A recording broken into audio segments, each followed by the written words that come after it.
I believe 90% of the people who follow me are there for the ideas, and I could illustrate those ideas in way different style and some super basic, but if the idea is delivered, I think it will do pretty much the same.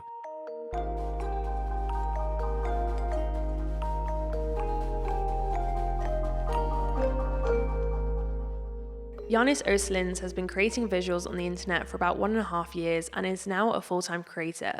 Hey everyone, I'm Akta, and in today's episode of Creators on Air, we get to hear how Janis comes up with ideas and how he explains them visually in a way that people can resonate with them. Previously, like I had the aspiration to be like a content creator or do things online for around 4 years, and I just tried a bit of YouTube, a bit of blogging, and loads of different things, which like felt like an uphill battle, and I mostly gave up, and it was just kind of experiments and learning lessons. And then one day I discovered, probably you have, and a lot of people have read the blog from James Clear. And if you notice, the guy who wrote the Atomic Habits, and if you have noticed, like often he adds little illustrations in his blog posts just to amplify some of his concepts. And that was the first time I kind of got this feeling, this idea, you can actually like communicate an interesting full-on idea with one visual. That was the first point that kind of got me a bit curious about this, and then I just started to experiment and play around, and it was just good fun.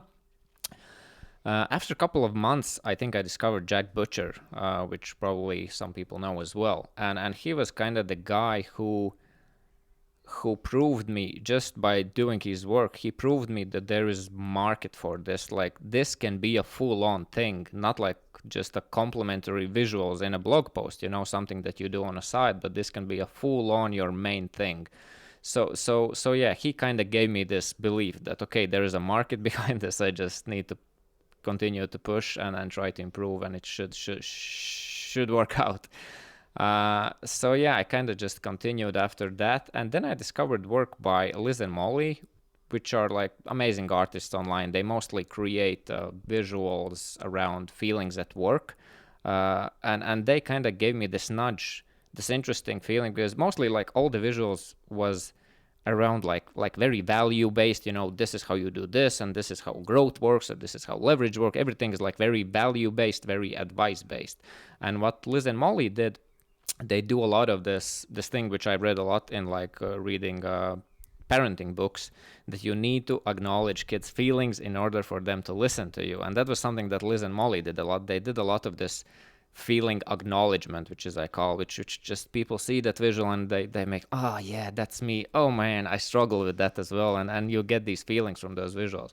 And that was kind of the switch when I thought, okay, that's very interesting. I really love this format, and I kind of brought that type of idea to talk about these feelings and try to acknowledge creator feelings, like because I had a 4-year background kind of trying to be creator, so I had a lot of struggles I have gone through, so I had some ideas I could create like about in terms targeting creators. So that's kind of how it started. And then after that, after the third moment when I really tapped into these emotions and rateability and that sort of stuff, really some change started to happen. It was really like consistent growth, and people really like loved my work and shared my work and so on. And it's been, blast ever since.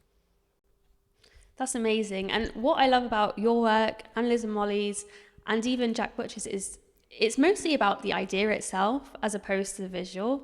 You come up with such strong ideas, and that's what comes through in your work. How do you actually come up with your ideas? Well, the coming up with ideas they're kind of, well, one thing is I just I'm full on to like Apple ecosystem, so I use this Bare Notes app, which just synchronizes wonderfully from like my iPhone to iPad and Mac and whatever, and I just take loads of notes, whatever. Listen to podcast, very interesting idea. Note down that idea. This idea made me feel this weird emotion or whatever, know that as well. Go about your day, see something weird, like, I don't know, ice cream is like crashed on the ground in the other side. That could be an interesting metaphor. I could probably apply that somewhere, somehow. Just snap a picture and add to your notes. Just one of the things you really need to like tune up a bit your awareness and really pay attention to what is going on. You might I sit at my laptop and I have maybe some feeling of like, oh, don't want to work today. You know, what's going on here? Note that down. Kind of, you can maybe work with that later on. Like even to extent, like I had one visual which was pretty appreciated, but that was like months ago, where I was just arranging some folders in my computer and I was thinking like, damn, there's so much files which are just unused and some weird ideas and pictures here. And I was thinking like, huh, why is that? You know, I bet a lot of people have this. So I kind of note that down as my notes, and later on I created this image where are just a bunch of folders, and I called it like the graveyard of ideas, you know, and that kind of went pretty viral as well because people, oh yeah, like folders full of ideas and whatnot. So it's really about paying attention and just add to the notes. And later on, which is like the stage 2, you know, when I try to pretty much create a visual a day. And when I sit down, I just go through those notes and see what, you know, what I feel the day, what sticks to me, and I just try to kind of work with that idea. And then it's really about going deeper and trying to figure out, okay, how I could represent this, what is the thing I'm trying to communicate here from this, and then just try to create that visual. And it's a very like back and forward process, a lot of brainstorming, and there is some themes you can use, like for example one of the elements which I like to call is like paint the scene, you know, because probably one of the visuals you have seen is where you put some sort of things on the calendar events, where you can just kind of write, you know, that I don't know, you know, we're distracted, and the end of the day you do a quick work or something like that. You know, that is something very relatable, and when you paint these scenes that are very familiar to us, it gives that kind of snappiness for that image to resonate with you rather quickly, you know, because those are elements which you understand, and it's just very quickly to digest it. And I think visuals in that sense are very powerful. You know, of course you can't write biographies with visuals, you know, but in order to communicate very specific, very particular ideas, you are able to do it way faster than in video or in writing. Of course, it's like specific ideas and there is this initial boost, but visuals have this kind of novelty and snappiness to them if you do it right. So that's, I don't know, it was a very long-winded answer, but I hope it was helpful. Let me know if you have follow-up questions. It was very helpful, and it's made me really intrigued about your process, because I'm actually quite surprised that you do one visual a day, because that's quite a lot. So when you're capturing your ideas, are you already at that stage thinking about how that will translate into a visual, or is it when you sit down to think about your visuals, that's when you start brainstorming around the ideas that you've already captured? It's both, because there are sometimes these moments when you see something or you have an idea and you instantly have this concept in mind. Oh, this will be, you know, maybe a bar chart with this, and there is this funnel or whatever. You have this instant epiphany. Sometimes that happens, and then you kind of very clearly write that idea down, and when you need to create it, just bring it into design software and just quickly make it or whatever. But sometimes it's just noting down very random thoughts. I don't have any like don't necessarily plan or think that it will be a visual. It's just interesting. It kind of catched my attention and I wrote it down. I like to don't judge your ideas before you put them in the notes app, you know, just note it down and move on with your day. And you don't need to I definitely don't organize anything that is there. It's a complete mess, complete wild notes that I have. But yeah, it's very helpful. And some ideas are more crisp, more like crystallized and ready for visuals, but some are just very vague randomness, which later on becomes some sort of visual as well, because when you sit down a day later, it might trigger you some, I don't know, different feeling, or just remind you of something that will end up in a visual. So there's no clear structure, you know, what I'm trying to say. Sometimes it comes, sometimes there's just randomness. Main thing is to note down these ideas and understand that it takes time to brainstorm and figure out these concepts. You know, I think Jack Butcher once said in some sort of interview, you know, that visual looks like freaking simple, but it takes me like 3-hour walk to figure out that one concept, you know. So it's maybe not 3 hours, you know, maybe for some particular, maybe when you work with freelance clients, that's a bit harder, because when I work with my visuals, you know, I can do anything. I have loads of notes. I can take it whatever the direction I want. But when I have like freelance gigs, when I'm working for some book illustrations or something, you have specific concepts that you are trying to amplify or illustrate, and then it's harder because you're very constrained into some specific model and you want to make it really good. So yeah. Yeah, that actually relates to a question that I was going to ask you, because you've worked with some amazing people like Matt Diavella, Stephen Bartlett, Naval. And so when you're collaborating on projects or you're doing freelance work, your clients obviously want to get a message across, and they've probably given you some kind of prompt for what they want to kind of tell their audience. So how do you kind of collaborate, but in a way that still maintains the simplicity of your visuals? Because like I said, you do actually spend a lot of time on your visuals so that they are simple rather than just, being quite literal. Yeah, it's a good question, and I don't think I have like a clear good answer for this, because like the first thought, it's not easy. It's definitely hard, and the gigs are very different. They can be where people just kind of use my concepts with maybe a very small twist, or if I need to come up with something completely unique for their ideas, for their content, it's definitely difficult. And there is a lot of like back and forward, what's good, what's bad. But I always kind of try to, before working on these projects, I'm very careful with what I pick on, so I have this kind of creative control. So it's not like, Janis, you will do this and that and that and that, because that's not what I really want to do. I don't want to create something that you think is best. I'm not claiming that I know what is best, but I want to have this some sort of stick to my values, let's say it like that. And when I work with these clients, I usually try to kind of explain a bit what I'm doing, because I'm like, often what people expect, I have this single idea, now illustrate that idea. And it's like, it's not necessarily what I want to do here. One of the things which visuals I think can bring is like, because if you can consume that idea with written text, what I want to do, I want to amplify that idea. Maybe we can like, I will read that idea and then I will think, okay, what type of emotions happens around this idea? What type of situations this idea can be like put in or something, and then I kind of try to think around this idea. So when I create my visual and when I give it to client, they're like, oh, this really like amplifies the concept. Sometimes it doesn't work. They're just like, no, I don't like it. It's not the way I want this to go. But that's how I approach it, and how I try to sell this stuff, because I'm not trying just to illustrate specifically your ideas. It's more about amplifying and attacking those ideas from different perspectives. But yeah, it's definitely harder than creating for yourself because you have these constraints. Yeah, definitely. And I think you've said it really well, because you keep mentioning kind of the feelings and the emotional side of what your visuals produce in somebody else. And that's kind of the whole heart of storytelling, is kind of creating that emotion. So when you're creating these visuals, how do you know that that idea will resonate with an audience? Well, of course, you can't predict like always everything, but I guess over time you train a bit your gut feeling, I would say. But there are some certain principles that you can follow. One of the principles is just, I show that idea to my wife and like, do you get this?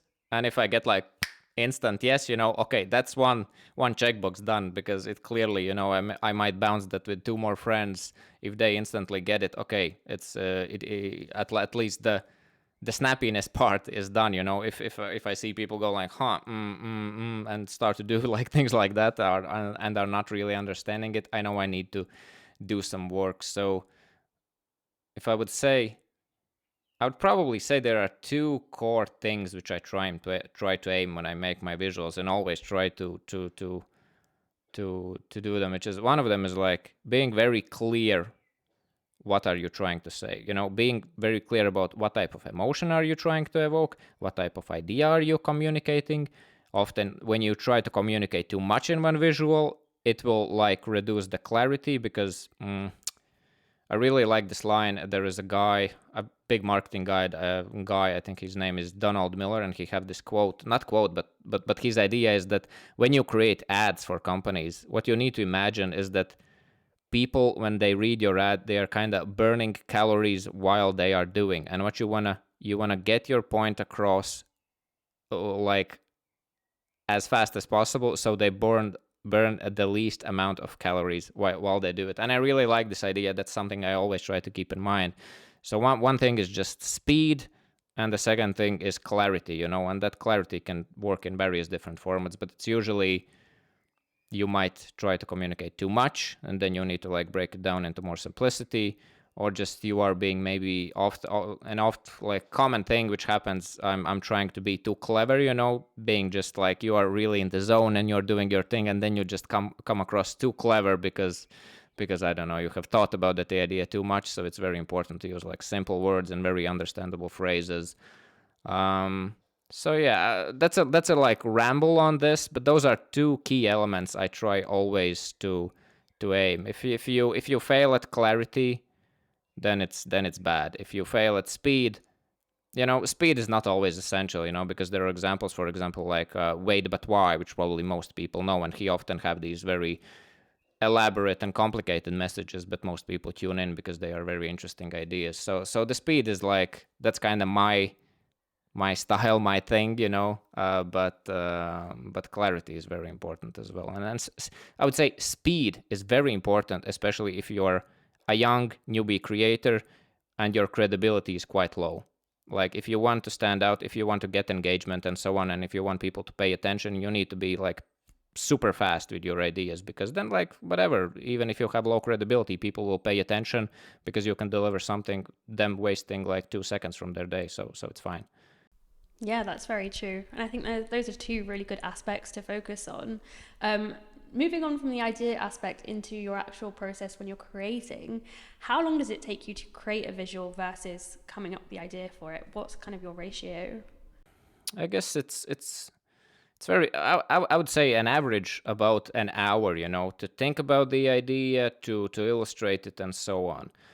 And it really depends, Whereas now I've created like, I think more than 400 or 500 visuals, like a lot of them. And then what I do now, if I'm super busy, I might iterate on something, on some old idea, So I pick it up, I just mix things up, or I deliver the same concept with a very slight twist, and that takes like 10-15 minutes these days. But if I come up with something very like new and unique, it's, I would say, on average about an hour. But yeah, when I work with freelance clients, that can be longer. That can be a lot of wrestling. Like you can take one day, one idea for several walks and kind of wrestle with it and try to figure it out. But yeah, I would say around an hour. That would be my average estimate. And I think a lot of like people who goes into my course and kind of start these things out, it's usually about an hour or 2 hours as well, what people have reported. So yeah, I would say that's an average. And you have a really distinctive style with your visuals. And even the creators who come out of your course, they come out with really distinctive styles for their visuals as well. What advice would you have for someone who's trying to find their voice within visual storytelling?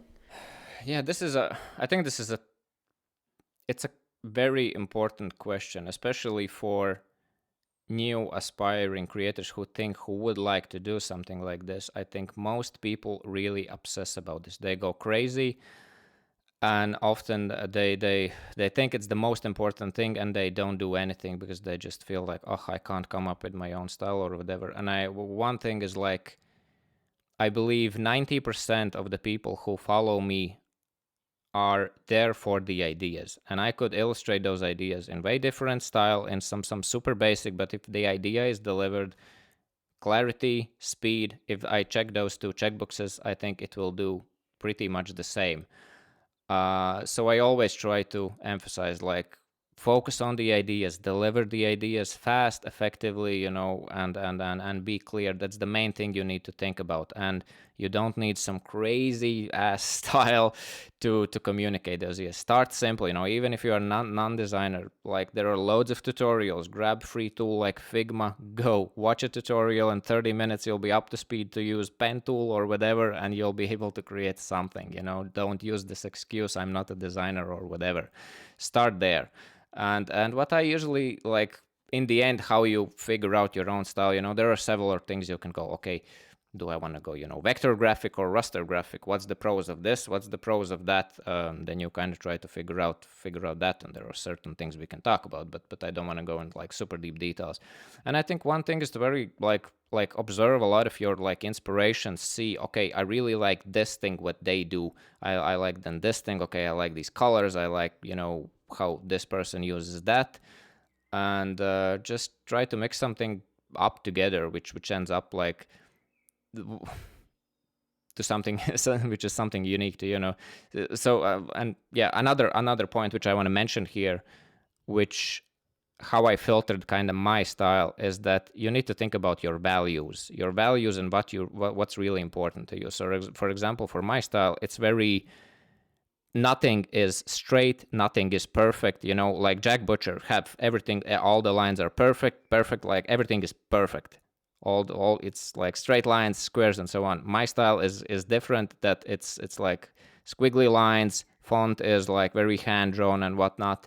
And one of the reasons I created this style in the end was because one of my struggles is perfectionism.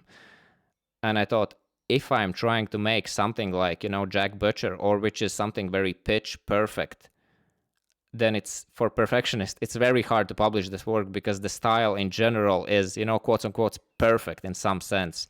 But if I have this imperfect style, it's very easy to calm down my perfectionist monster inside me and say, this is imperfect style, so it's, in a sense, it's perfect.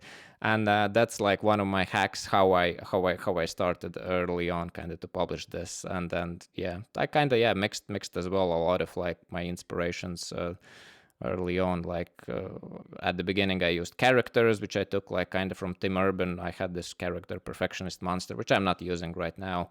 And there was like one thing I picked from like Liz and Molly, was this like drawing outside my like outside my visuals, so the painting is kind of just all over the place, and that's another aspect for this perfectionist thing, that it helps with perfectionism. Again, super long answer, but that's how I kind of go about this.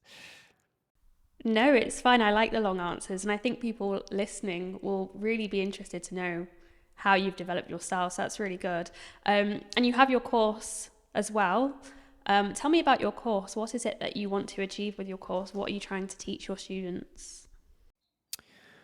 Well, I don't know. One of the things which I'm kind of, of course, I want to be a full-time creator, so I somehow need to make money in general, and then that's of course one of the ways how creators leverage their knowledge.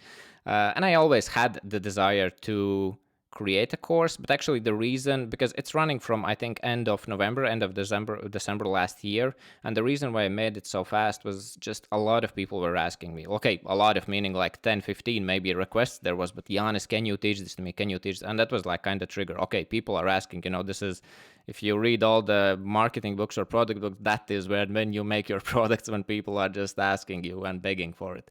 And that was the reason I kind of created it. And I tried to kept it very like, I don't like super long courses and boring courses. I tried to make it super short, kind of cover all the fundamentals you really need to get started.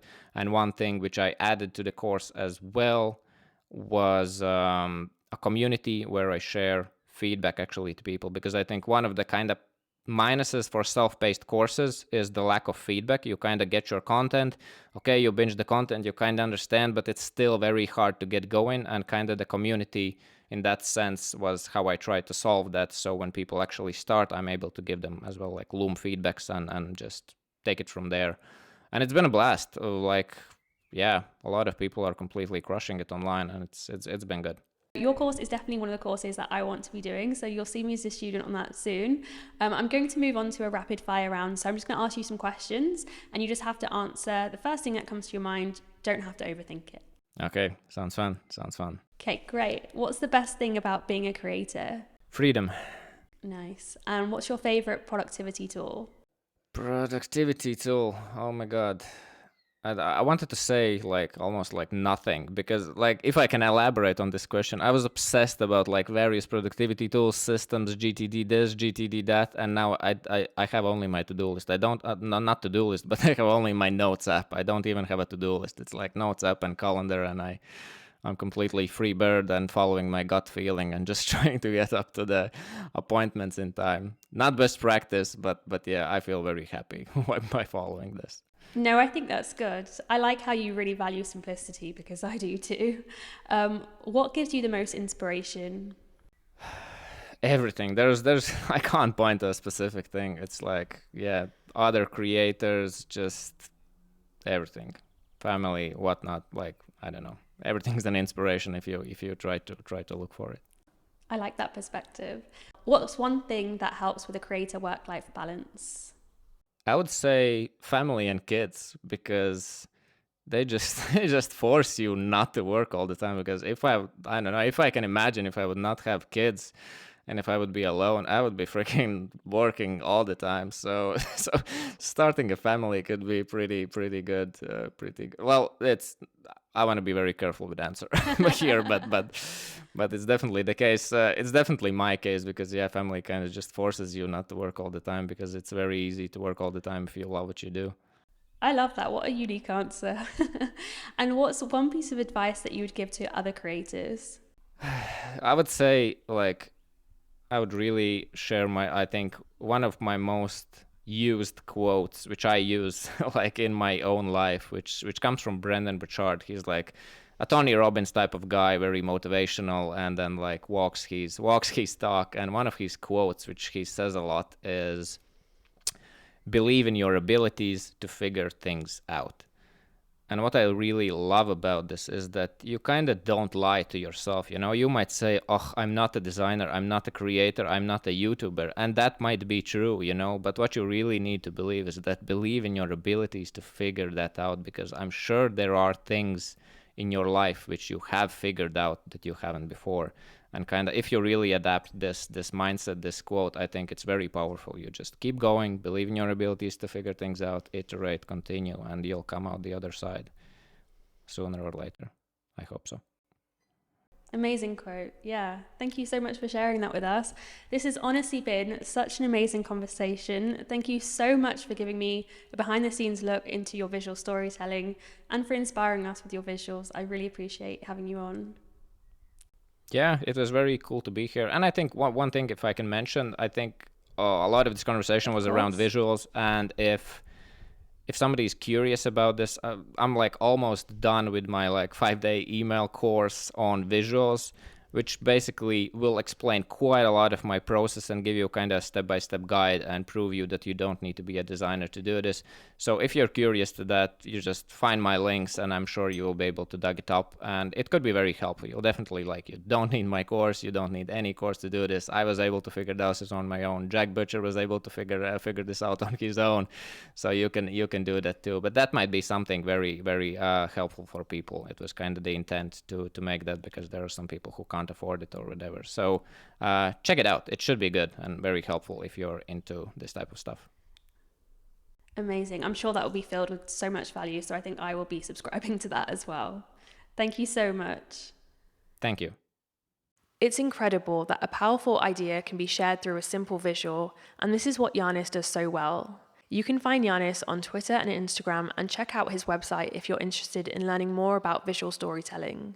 Thanks so much for listening into our conversation, and join us on Twitter at @Passionfroot if you are a creator who wants to move their business forward. Stay passionate, and I'll see you in the next one.